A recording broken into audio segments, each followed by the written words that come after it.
So I want to update you on a couple of things going on in the economy. So yesterday, March 6th, basically the Federal Reserve Bank of Atlanta released their estimated first quarter real GDP, and it's negative 2.4%. So this took a bit of a nosedive. Now, if you think about this, this could be the start of a recession. Effectively, if you have two consecutive negative quarters of real GDP, the traditional definition would be that you would be in a recession. Over the last couple of years, people changed the definition of a recession, and they said you have to have more unemployment and some other things, so we'll get into that as well. So we effectively seen a drop in consumer spending. Effectively, we have now $30.7 billion less going into the economy through consumer spending. Now, if you know that the US is mostly driven by consumer spending, so that's a big deal.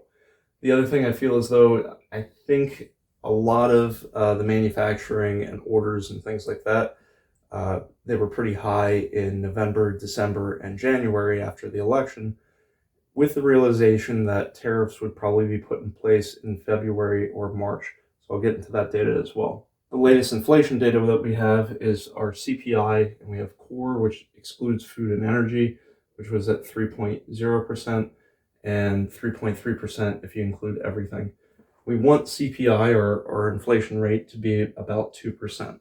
So the reason for that is the Fed has a dual mandate. That dual mandate basically states they want to have price stability, which means low inflation, and at the same time they want to have maximum employment.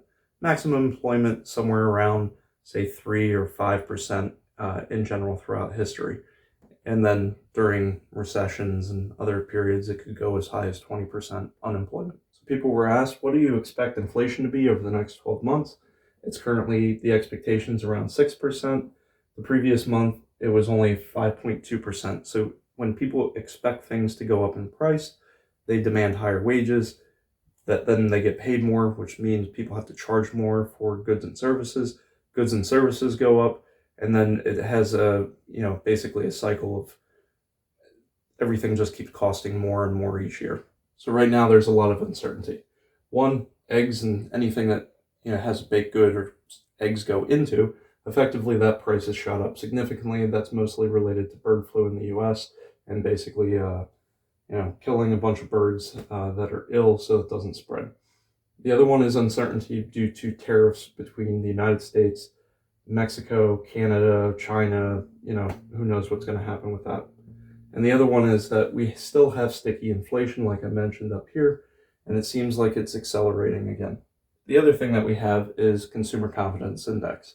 So this has been declining this month. It's gone down 7 points to 98.3, and it's on a downward trend. Now, when you have a lack of consumer confidence, people don't spend money, which you can see here. And if people don't spend money, one person's spending is another person's income. So then they don't spend more money. The next person can't make the money to spend the money somewhere else.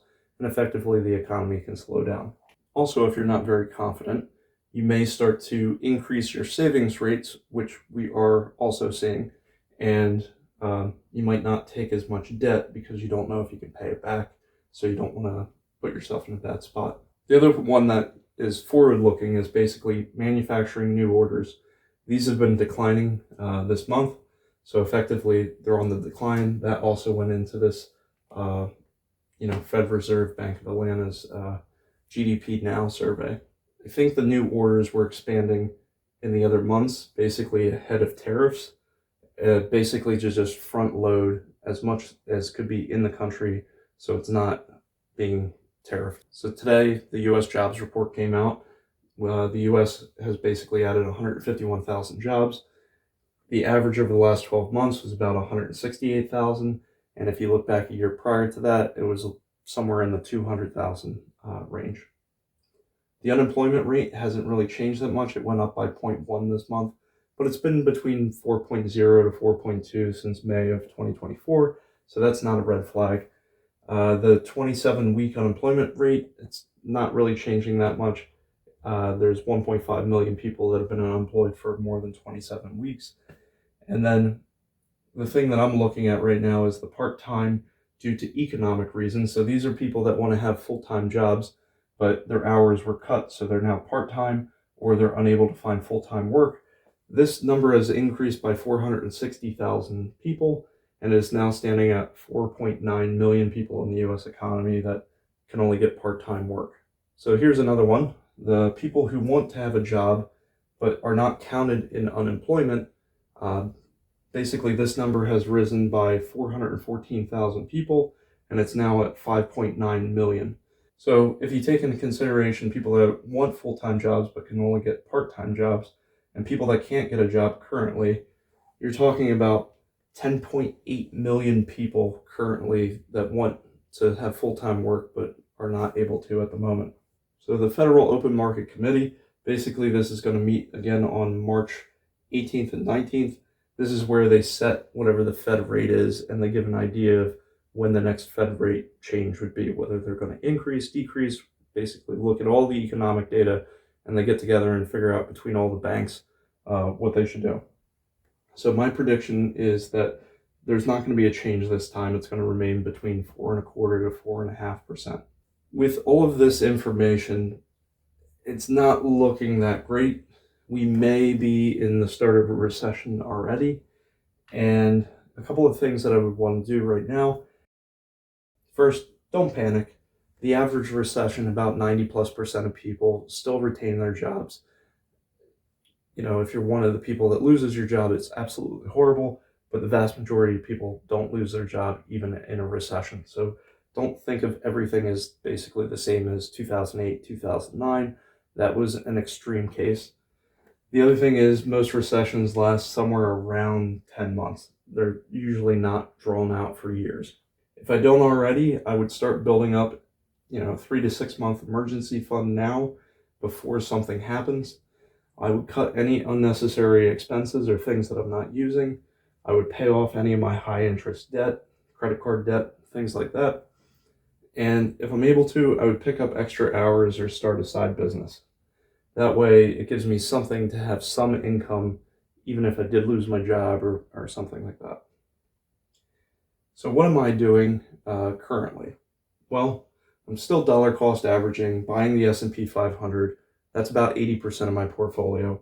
Yeah, it could go down. I'm not really worried because I'm not looking at using that money for at least 10 years. I also keep some international ETFs. That's about 10%. And the last 5 to 10% I have mostly in holdings and CDs, high yield savings. And I'm just starting to buy uvxy. So I just bought some of that at $20 to $21 a share. Basically, this tracks the VIX. The VIX is a fear indicator. So when there's uncertainty in the market, the VIX tends to spike. And when uncertainty goes away and there's more certainty and good times, the VIX will drop very rapidly. So even though I bought these, I'm not going to watch them constantly, but what I'm going to do is I'm going to do a trailing stop order on them. So if I'm away and something happens and it starts to drop, 30%, 20%, something like that, it'll automatically initiate a sale. The reason for that is effectively it goes up really quick and it also comes down really quick. So as it's going up, I put a trailing stop. I did this back in February, March of 2020, and I bought things at maybe like $20 a share back then as well. And it went over to like $120+ a share. And then when it came back down to about 100, the trailing stop initiated and I locked in, a 400 to 500% return on that. But again, I don't do that with a lot of my money. I do that maybe with like 5% of it. Remember that the past doesn't guarantee future returns.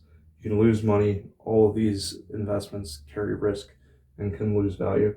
But for people that hold the S&P 500, say over the last 30+ years, effectively you have about a 10 to 11% annual rate of return.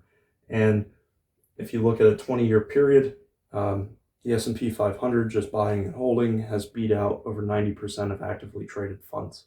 So if the experts can't even get it right 90% of the time, I might as well just stick with a low-cost ETF or mutual fund. So that could be SPY, VOO, FXAIX. Those are some of the more common ones.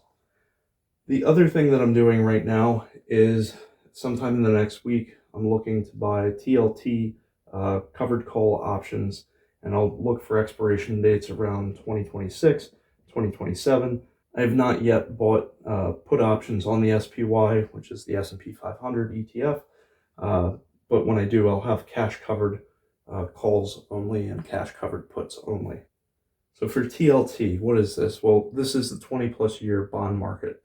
Now, if I think there's going to be a recession, and I ask myself, what is the Federal Reserve, the FOMC, they meet and they control the interest rates, at least short-term interest rates. Why would I buy call options for 20-year bonds?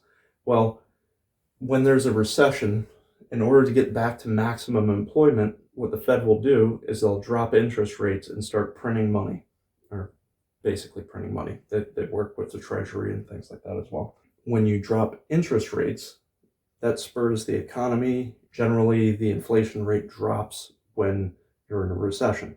Now, if that were to happen, what happens in the bond market? So if I buy that bond with a 5% interest rate, let's say, for example, so I pay $95. A year from now, it's worth $100. But if the interest rate changes dramatically in that time period, say tomorrow the interest rate becomes 0 or 0.1%, that bond is now worth $99.9 overnight. So bonds can rapidly go up in value when there's a drop in effectively the interest rate.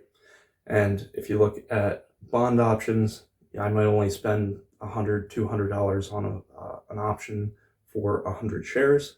But then if the price movement goes up, $40, that's $40 times 100 shares, or basically $4,000 for a $100 bet.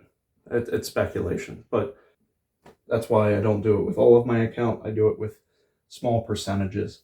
And it's worked out really well in the past for uvxy, and TLT will probably work out as well. So if you look back to the Fed rate and you look at basically TLT and when it went up, so you can look back to 2019 when we started to drop our interest rates. TLT started going up through 2020, and especially as we entered recession.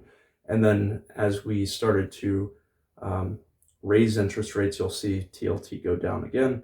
And it's happened a couple of times throughout history, so you can look at the chart and line those two up. So if you enjoy learning how to make more money, how to save, how to invest, how to be an entrepreneur and start businesses, this is a channel for you. I cover all those topics. Also be aware that all the data here, it's listed as the source information in the details below. If you want to get more of that information, you can read the entire reports. The other thing, if you want, I have a free Discord channel. You're welcome to join. Basically, I just want to build a group of people that want to start businesses. We can pass around ideas. All right. Well, thank you for watching. Please subscribe and have a great day.